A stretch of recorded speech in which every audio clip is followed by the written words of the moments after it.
Deep tech pioneer, venture capitalist, and adjunct at Singapore Management University. She's a serial entrepreneur who has worked for over 20 years on the cutting edge of innovation, technology, and strategy consulting.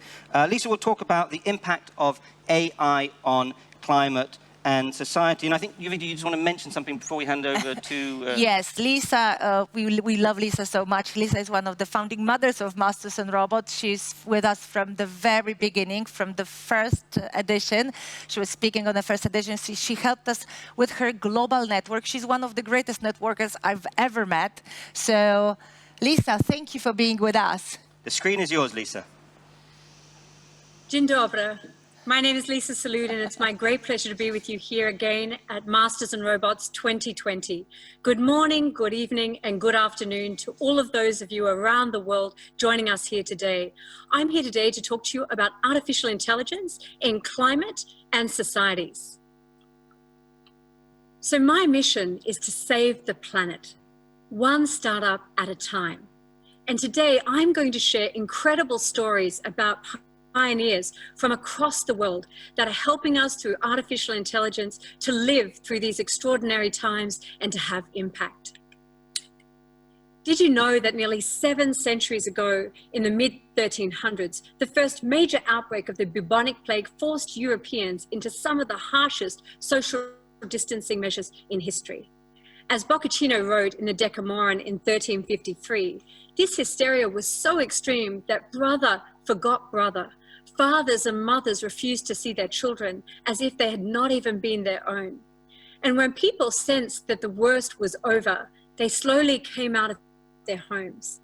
There was no grand reopening of the economy like some department store. Suddenly, under new management, people actually remained highly mistrustful of one another, continuing to avoid even the most basic interactions with their friends, their family, and their professional colleagues.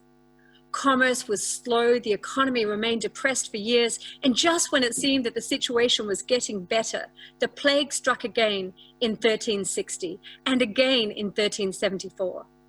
Medieval Europeans quickly realized that if there was just a single rat left on the planet that was carrying this disease, then another wave of this pandemic would begin again. And that made it next to impossible for anything to return to normal, because as humans, we never forget. Only a handful of industries flourished after the plague because, of course, we still needed to eat. So agriculture did well. And as more people remained in basic isolation, science began to advance at a rapid pace never before seen in Western Europe. But most industries suffered immeasurably. The wool industry almost disappeared, and the economy was in trouble for decades after. Today, our circumstances are thankfully quite different. The world has some of its brightest minds with access to the most incredible technologies to eradicate this pandemic. And we have a pretty great track record across the planet. And while there are certainly lots and lots of challenges that we face, and we're still able to produce the goods and services, the basic goods and services that we need, we're still able to ship them across the globe. We're still able to order them online, and we're still able to get them at our homes. But there is no doubt that we live in a pandemic that has literally shocked the world. And already this silent weapon has taken 1 million of our loved ones from us. Of course, I'm talking about COVID-19. But in just a few decades, the same description will fit yet another global crisis. And that's climate change. And as awful as this pandemic has been, climate change is going to be much worse. Climate change could present an even greater economic and health hardship for us all. This current climate is giving us an economic hardship already not seen since 1921. And just when we thought we'd recovered from the global financial crisis, COVID-19 has triggered another. And as this novel coronavirus crisis builds and threatens us into this global recession, the need for our global cooperation as humans has never been more acute. It remains to be seen, of course, if our world leaders can bring us together and step up and provide effective leadership to mitigate the risk. But we are here today. We are having this conversation, and already that's an excellent start. Like the plague, this pandemic has left us all afraid to leave our homes. It left me afraid to kiss my colleague as I came into the office, to physically to connect and engage with my friends. But despite this, I'm feeling really positive about the future because artificial intelligence has my back. It's changing our lives and for the better. As I left the house this morning, my phone pinged 473 other phones when I was within this city. It said whether or not I had come into contact with anyone that was unwell. It registered when I left my home, when I entered my building, and it will register exactly when I leave the building this afternoon. At R3I, we're scaling breakthrough innovation for impact. As I arrived at my office, my Smart Beings Woohoo device connected me to my doctor to fulfill a prescription for my young daughter. It monitored my facial recognition to give me entry to my building, and it allowed me to go in and out of the rooms without touching anything. It allowed me to order my lunch online, to find out what the weather was. It monitors my temperature throughout the day and lets me know if I have a problem. And it sanitizes my workspace. Driven by my voice assistant, it even read out when this appointment was coming, and it will measure my heart rate and tell me when it's gone back to normal after this speech. And this Boston Dynamics robot will meet me in the park this afternoon where I take my lunch and will tell me if I'm getting too close to my fellow human. It will also, driven by AI cameras, tell me if we are sitting aggregated in a group of people more than the required number and to enable enforcement. But I've had so many of my friends being called away to feel their loved ones and to make sure that they're okay. And in this great age of immobility, the problem is we're just not making it there on time. We have an information risk. If you want to disrupt an industry in a friction-free economy, remember there were two levers for innovation. One, you change the level of information risk, change who makes that decision, when they make it, where they make it, how they make it, and why they make it, and realign our incentives. With Peach and Telehealth, now nurses can tell exactly when to intervene with my loved one's health. It can tell me whether or not I should hop on a plane, whether or not I'm going to get there on time. I've been an expatriate for 13 years, and I've had the devastating experience of not being able to say goodbye to my father and my grandmother.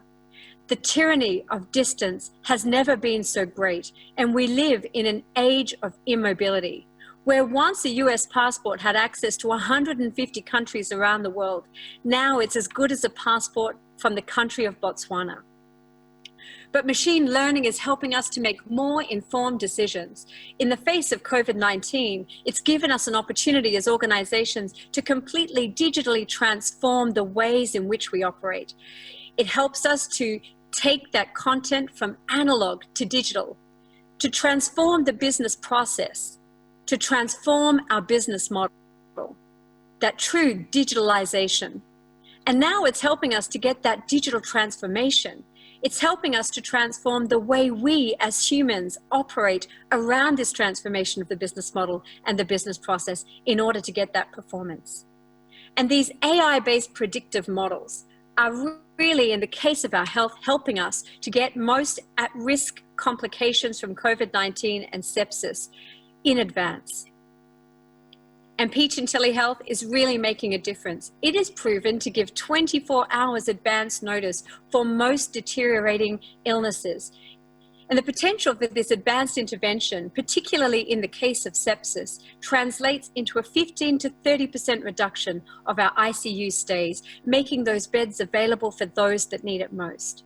And in remote health monitoring context, it's really avoiding an average cost of $11,000 per preventable readmission. But children across the country are being affected. We are being affected. I'm lucky to be in my office today, but normally I've got a 3- and a 5-year-old sitting on either side of me. Children across the country are now logged into Myco. This is our new child companion, a little brain with loads of who's chatting to my children about the facts of the world, mathematics, society, English.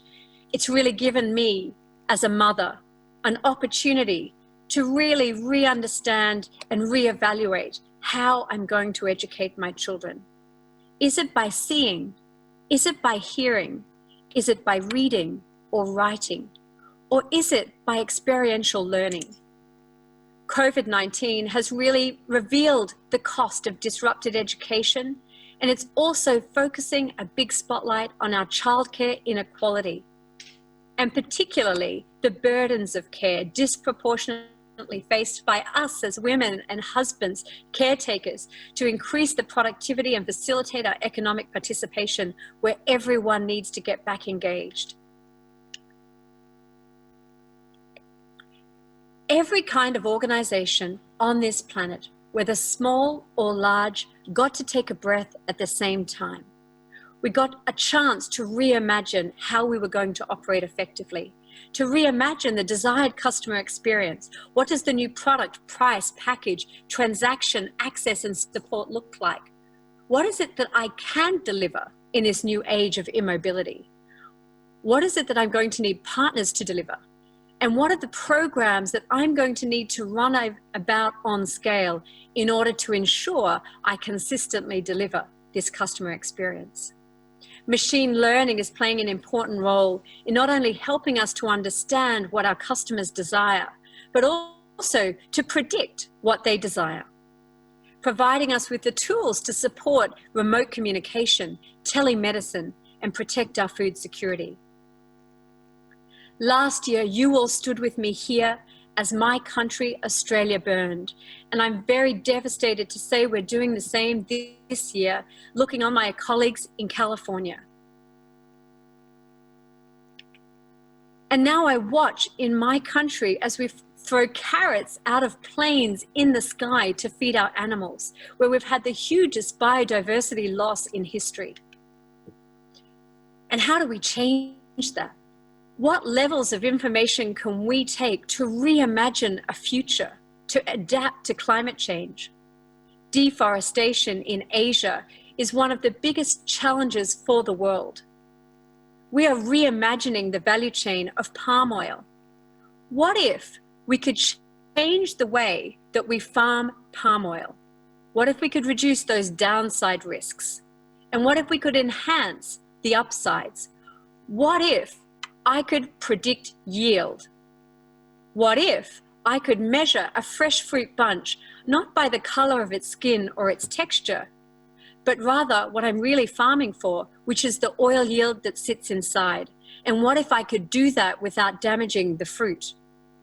What if I could scan that farm for the level of peat or carbon in the soil?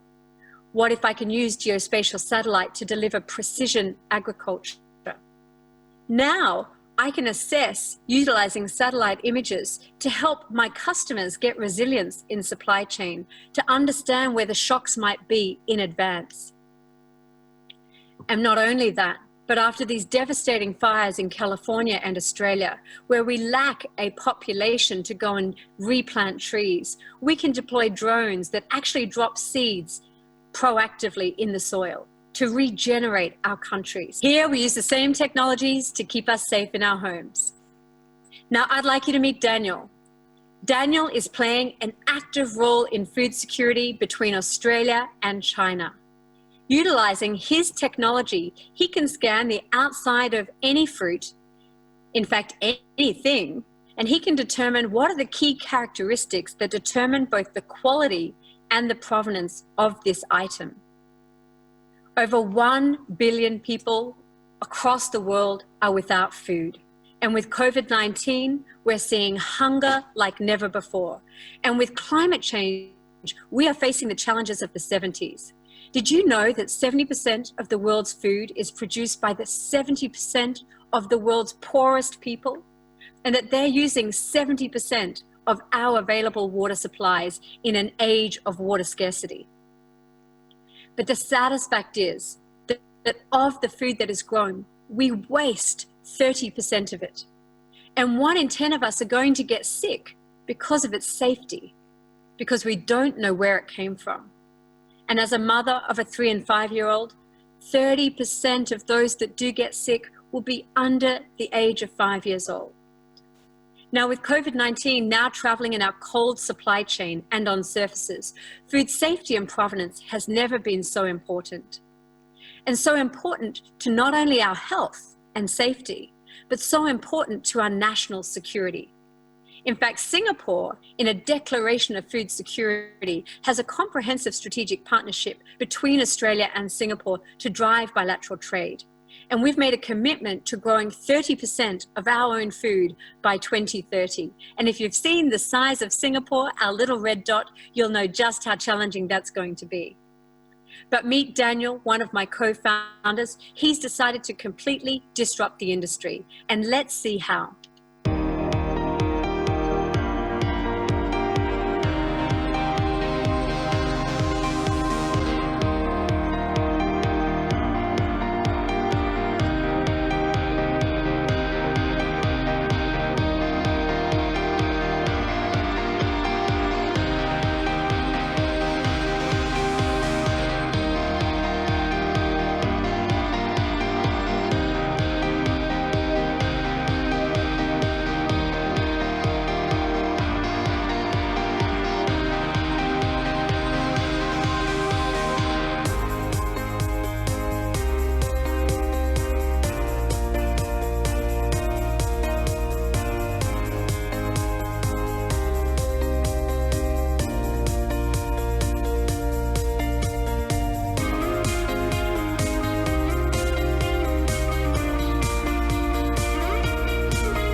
Now, as you probably know, getting food security is one of the most important issues for any nation. But it's not only about getting food into a country. What do we do when it's at the last mile? Tell me, put your hand up. I know you want to tell me. How many of you bought something this morning? How many of you bought something today, this week, this year? How many of you bought something 10 years ago? The world has completely changed, hasn't it? Commerce has changed and our behaviors have changed completely. We used to go to the shopping mall. We used to go to the goods. But now we expect the goods to come to us. And not just to come to us at the lowest price and convenience. We want what we want when we want it. And we want it at the lowest cost. You have had the power to change the retailer's behavior. And we've seen this by a show of hands today here in the audience, that your influence is so strong. And those boxes of goods that move through these supply chains are actually moved a little violently. They used to move through parcel post, right? But that was designed for grandma's cookies at Christmas time. So to survive the systems, they've been designed filled with cardboard boxes full of air and dunnage to protect it. How many people have picked up a box and it was absolutely huge, but what was inside it was tiny? So this hub and spoke model that we have has really evolved, and it made sense when there were so few parcels, but it doesn't make sense now. Most things that everybody wants in the world have to come from far away on a plane. And what a carbon footprint that is. Think about the box. Think about my phone when I ordered it. There is an environmental cost of convenience. My latest love is a company called Adabotics from our Canadian Tech Accelerator, who's lessening the load. And they just didn't think like humans when they decided to solve this problem. What if we could all think like ants?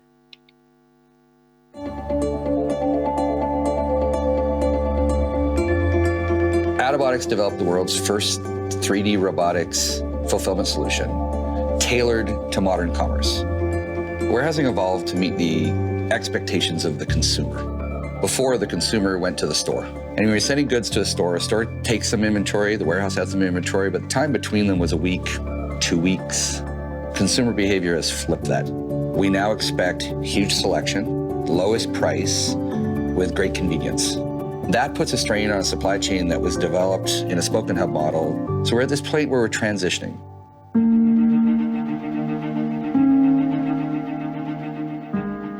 The inspiration for Adabotics was to look at successful natural systems and try to emulate what they do really, really well. The aha moment came that ants, being one of the most successful natural systems on the planet, designed their colonies around a vertical axis of goods, not the horizontal axis that we use. That led to an innovative geometry, which led to the world's first 3D robotic shuttle, which led to the ability to combine all of the functionality for modern commerce in one ecosystem under one algorithm inspired by ants. When it comes down to seconds, all the transition times and latencies matter. What we're finding is that using the Azure Stack Edge, along with LTE technologies, it's going from 200 milliseconds down to 20 milliseconds. We're seeing traction in not just retail, but also in pharmaceutical packaging, industrial automation, manufacturing. We went looking for a partner that could provide a managed platform on the technology side.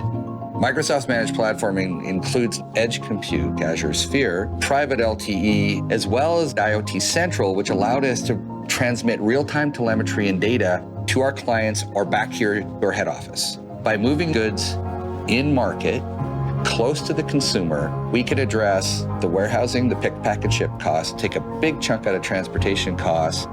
This is a global problem, and our technology can address this problem anywhere people are buying things. The biggest thing we're building here at Adabotics isn't robots. It's a place we always wished we could work. If we can help retailers, and if we can help consumers, and in doing so help the planet, there's a real good purpose to automation.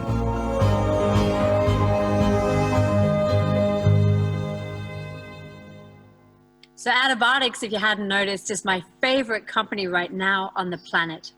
Thanks to companies like Adabotics, they're actually helping us secure food agility in our supply chain, product agility in our supply chain. They're taking a traditional physical footprint and they're moving it from a 100% footprint down to a 30% footprint. They're actually taking all of those high volume, always the same tasks, and they're automating them. They're taking all of those low volume creative tasks and giving them to the humans. And that means we do need a lot less humans, but it means that we can deploy the balance of humans onto high value creative tasks that are going to add more value to the customer experience. And this is exciting. Another company that I'm extremely excited about is a company in Australia called Quantum Brilliance. Quantum Brilliance is transforming quantum computing as we know it today. Now just imagine if you could put quantum hardware in your hands. Just imagine the ubiquity of that. Now, as you know, we have so much requirement today for compute power, and it's just simply not operating for us like it used to. This sustained exponential growth in computing power that has transformed our lives over decades is just running out of steam, and our computers are reaching their physical limits. Quantum computing is a core part of that solution. Quantum computers take advantage of fundamental physical effects that today's computers simply ignore. And in this narrow but growing set of tasks where we need deep computation in order to find a vaccine for COVID-19. We want on-site quantum hardware that operates in an ambient environment, that operates with low power without a need for cryogenics, so that everyone on the planet can have availability to its power. Just imagine if I could put quantum computing capability at the edge or in your pocket. This is the future. And our voices as people living together in society is getting louder. And the problem with that is that AI is sometimes just not a reliable source of decisions. There is an inherent lack of global context. There are inherent biases, cultural biases, discrimination built into those algorithms. And so despite our fast learning processes through neurolinguistic programming, through behavioral learning, we can't actually trust AI analysis unless we have the final programming decision at the end being done by a human. Now, this learning process of AI, as you know, is called machine learning. And to achieve a genuine general intelligence, we're going to need to collect a massive amount of data, but we're then going to need the quantum power to process it. And unfortunately, while education of artificial intelligence is around us, that ability to resist climate change is a real challenge. Why? Because of something else: fake news. Fake news is untrue information presented as news. We're surrounded by it. It has an aim of damaging reputations of people, of individuals, of companies, of societies, or just simply by making money through advertising via clickbait. And once common in print, the prevalence of fake news has just increased with the rise of social media, especially with that Facebook newsfeed.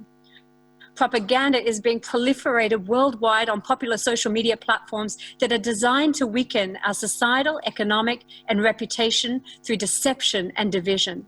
In a time where we need to all come together around the world, hostile nation states, special interest groups, and amateur anarchists have upended elections, they've damaged corporate and personal reputations, and they've weakened the social fabrics of the very communities in which we live, with an intent to be decisive, with an intent to create confusion, with an intent to create division and mistrust. So in order to mitigate this disinformation, we have to empower ourselves with the ability to detect, measure, and mitigate. And that's why at our House of Deep Tech, we are focused on detecting deepfakes. By feeding examples of real videos as well as deepfake videos, researchers now are able to train computers to detect deepfake videos. We can recognize visual inconsistencies. We can look at both the facial ID and also the voice ID. Now, voice ID, one might argue, is pretty easy to detect, but when you throw that into a very noisy environment, it becomes a lot more difficult to pick up. And first we use voice recognition, and then we combine that with the facial recognition to detect who this young man is. We trace his mouth to make sure it's aligned, and we make sure that the lip sync of the words is also in line with the words that are being spoken.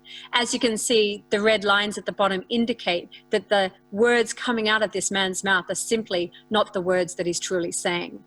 And this key superpower of looking at video or audio not in isolation, but rather in how they interact, is really one key element of detecting deepfakes.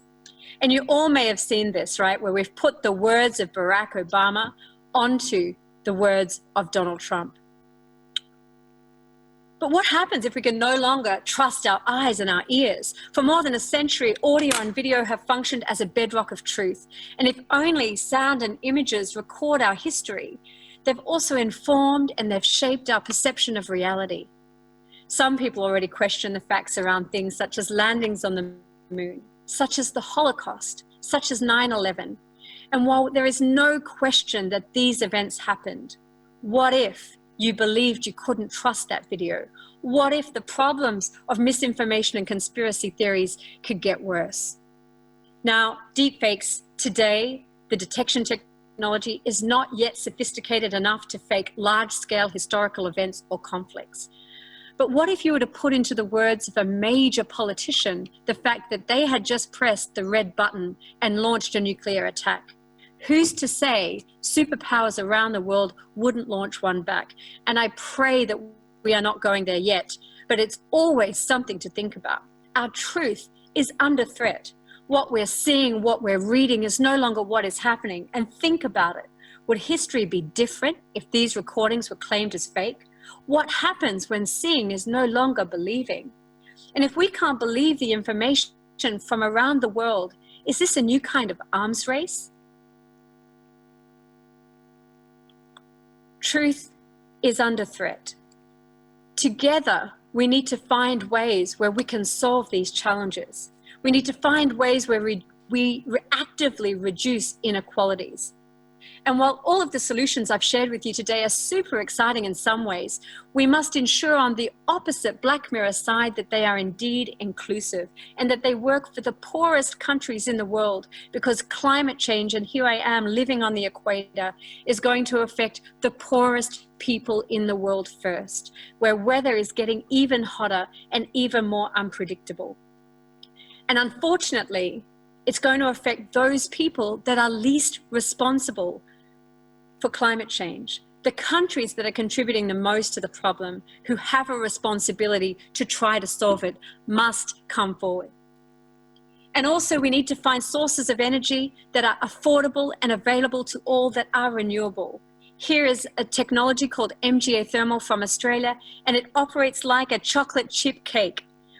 These storage blocks can trap 90% of the sun's heat in a box and deliver it on time, anywhere, on demand. And what if we can now transition our coal-fired power station to these chocolate chip cakes, right? Isn't this an exciting opportunity to be inclusive? And finally, our health. I don't know about you, but I'm just living way too close to the fridge. And I struggle to make time for exercise. I find it difficult to stick to that diet program when I'm trapped in my home. I find it challenging to manage the conflicts of my daily work life, as well as the management of my children and the education. Sometimes I feel overwhelmed. Sometimes I feel anxious because I'm not close to my loved ones in other countries. Now we have Naluri.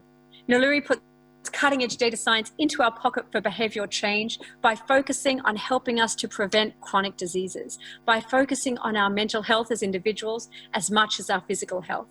And they do this by pioneering next-generation digital therapeutics that combine both behavioral science, data science, and digital design to build that mental resilience that we all need to overcome these challenges, to achieve our goals, and to overcome the very things that stand in our way. But I'm a mother first. And for the first time in history, I stand before you as part of the whole world, ready to face the same challenge at the same time. Everything, everywhere has changed, and yet this crisis has given us an extraordinary opportunity to stop, to reflect, to think, and to transform the world together in order to build a better world for our children. Now, all of us, everywhere, at every level, are in the same conversation. And here at R3I, with our founders and our decade-long commitment to responsible investment and impact, we are empowering those conversations by underwriting our founders with the breakthrough ideas, the market access, the regulatory support, and that exponential opportunity for impact, so that together we can make transformative action a possibility, that we can all move together towards a sustainable post-pandemic world. Only together can we inspire possible. Thank you. Thank you very much, Leesa. It was very interesting. Listen, we only have 3 minutes, so no time for formalities. So just a question to you. I hope this doesn't come out as insensitive. You said at the end it's a time of opportunity. You know, it's a terrible thing what's happening with the COVID, but do you think that in 50, 100 years' time, people could look back and say, it actually was a good thing? And I say that with huge provisos that it's terrible and causing so much devastation. But I remember when it started, we were all worried, would it affect children? You know, and then it was a relief when it was, you know. So could it be a good thing looking back in the future? Absolutely. I mean, going back to that point, this is the first time we've all had the opportunity to face the same challenge at the same time, at the same level. Right? Health is the biggest inclusive equalizer on the planet. And it's now gone, as I said, out of the vertical into the horizontal. horizontal, it's now about life and death. So never has there been more of a motivator for us to collaborate, work together, and find solutions to sticky problems. So absolutely, it's definitely an opportunity. Okay, thank you. And we just have one minute about, just so, again, in a nutshell, the latest generation, they seem to be, I think to everyone, very impressive. They don't seem to accept things at face value like maybe previous generations did. That's just the way it is. What do you think? I mean, concretely, do you think the next generation will really change things the way it looks like they could? Out of friction comes diamonds. Absolutely. I have every optimism that it is our youth that are going to transform the world. And what's most important is that we ensure that their voices are included. Thank you. Well, your answers are really in a nutshell, so I need to check if there are any questions from the audience, and there is one. Excuse me. Okay, so I'm reading out. You have about 30 seconds to answer this. AI is just a tool that reflects and even magnifies the pros and cons of our world. In fact, we humans need to sort out ourselves and improve systems that exist today, which are quite poor. That is not a question, but maybe you can comment on that statement and wrap it up if you can. Yeah, look, I think the point is, like you said at the beginning, Javita, technology is a tool that enables us to be more productive, more creative, and more efficient. And there are only one driver that is going to drive our economies moving forward, and that's that automation and digital transformation. So if we can, as humans, utilize that to transform our lives, then we can achieve what technology was set out to do. It should not be the driver, it should be the enabler. Leesa, thank you very much. I think we're out of time. Thank you so much. Thank you, Leesa. Thank you so much for joining us from Singapore. And every year it's a pleasure. Thank you so much. It's a pleasure. Okay, dziękujemy.